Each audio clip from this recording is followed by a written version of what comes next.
Welcome to Not Milk Never Milk. Subscribe if you're lactose intolerant. You begin by preparing a separate email or phone number and a clear purpose for the second account. Create a distinct name variation or middle initial to avoid confusion. LinkedIn allows duplicate names but different credentials.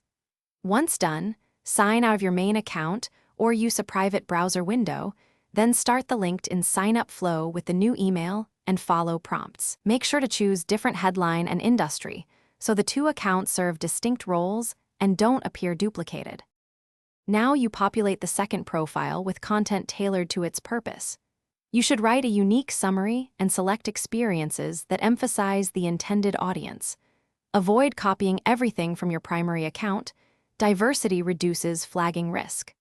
Once you add skills and a custom headline, adjust privacy settings and contact visibility so the two accounts don't cross-notify connections. Use different browser profiles or LinkedIn mobile app plus web to switch fast.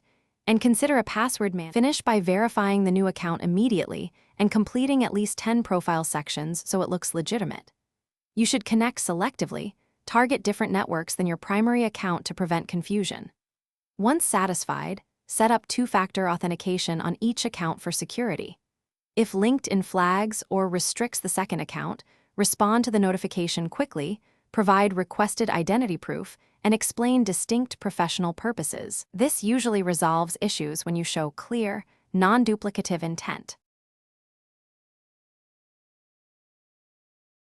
Thanks for watching. If this was helpful, leave a like and consider subscribing. See you next time.